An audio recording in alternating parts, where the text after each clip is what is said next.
Alright, so I'm at this neighborhood. You probably saw it in the previous vlogs. That's where I was running up and down the hills. That's right there behind me, right over there.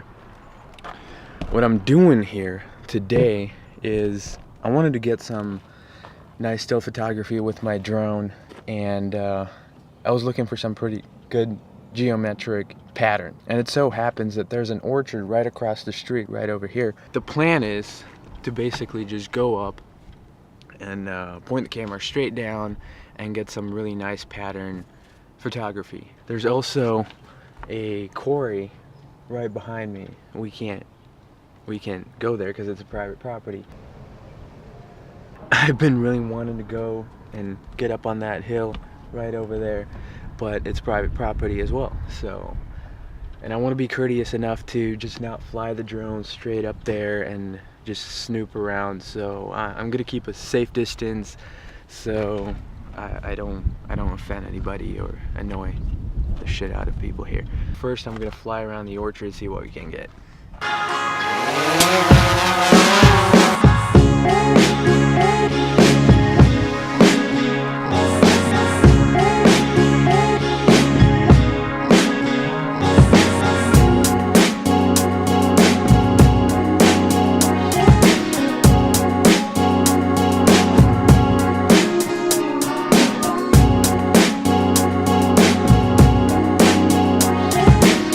Beginning of this vlog, I had some trouble with my drone. I had some troubles with my drone, specifically the updates. So as of 2 days ago, it was probably longer than that, but I found out about it 2 days ago that there was a new firmware update for the aircraft, so I updated it. And as you might remember, I kept the remote control downgraded for a reason, because it was giving me artifacts and bad receptions when it comes to the picture transmission. So I left it at, I think, 2 versions down. In short, when I performed the aircraft upgrade, that version of the remote control firmware was no longer functioning properly. So I was like, is it gonna be acting up if I update it now, or is it gonna actually like sort of sync up and be good again? Sure enough, it actually, once I updated the remote control, everything was nice and peachy, clear transmission, no problem.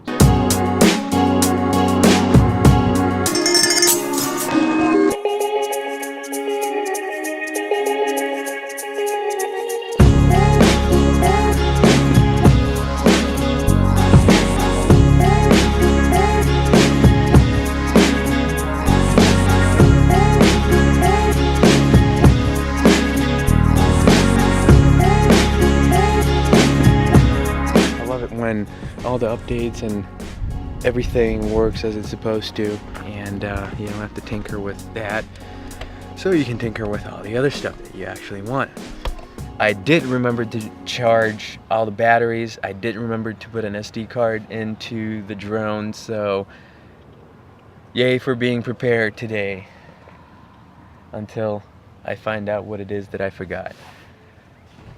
The number one reason why I'm out here is pretty simple. I mean, doing photography, doing what I like, and I think no matter how trivial or not, you gotta do what you like. And I mean, the way I do it is, I like to do a lot of things.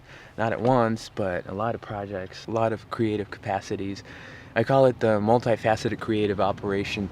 And the reason why I do it that way is, it's not that I get bored with any particular activity that I'm doing, but it just helps me keep myself in check creatively, and it helps to rekindle the initial passion that I started this whole thing in the first place.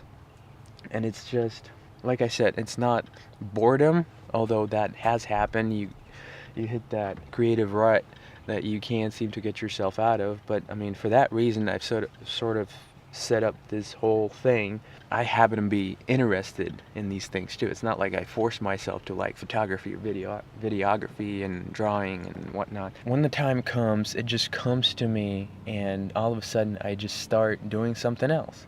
I start drawing more, or I start making more short movies, or start taking more photography, conventional photography, aerial photography, or what have you. But it's just, that's what I love. I usually don't have to force myself into doing anything, because the ultimate driving force or point, or where I want to get, is the ultimate result.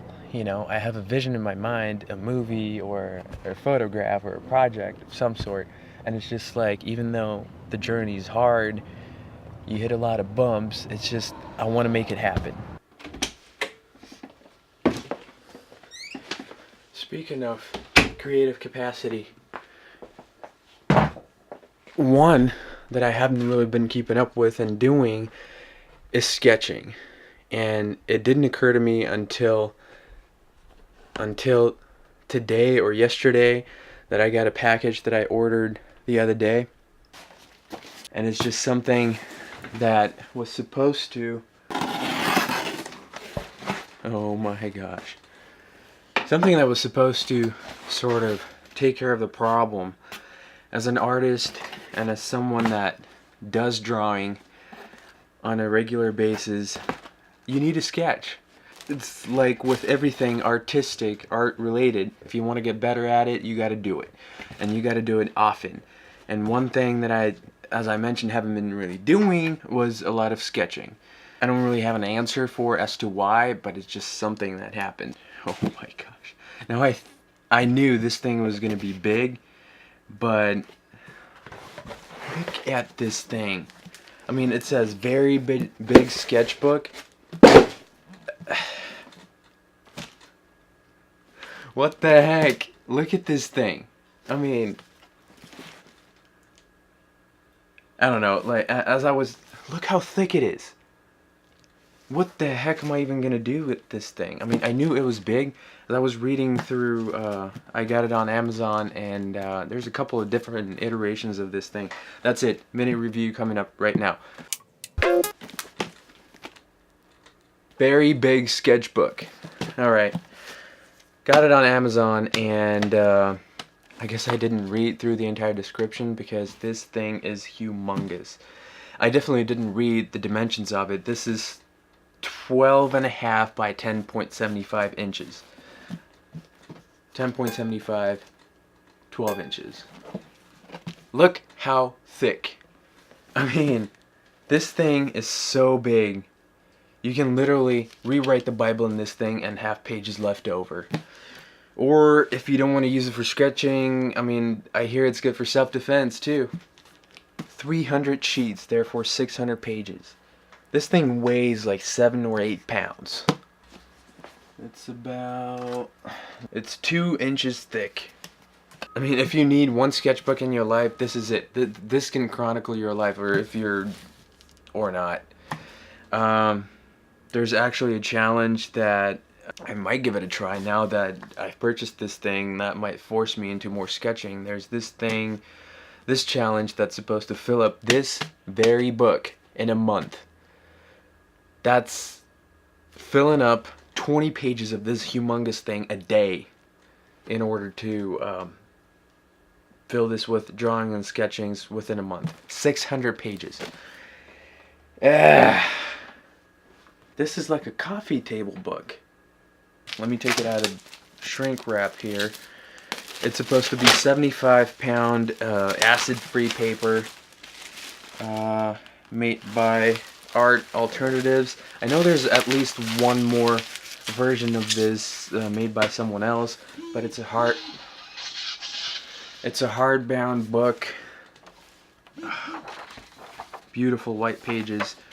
About $25 on Amazon. Link in description, of course. I still can't wrap my mind around how big this thing is. I mean, this is honestly the biggest sketchbook that I've ever encountered, that I've ever owned. So as of right now, I have no idea how quickly this thing is going to get filled up. The challenge definitely sounds intriguing, so that's something that I might possibly think of doing. And that just gives me a reason to read the descriptions more carefully, but I don't know, for some reason I did not. I knew it was 600 pages, but I didn't think that it was going to be this thick, this big. Oh my goodness. What have I got myself into?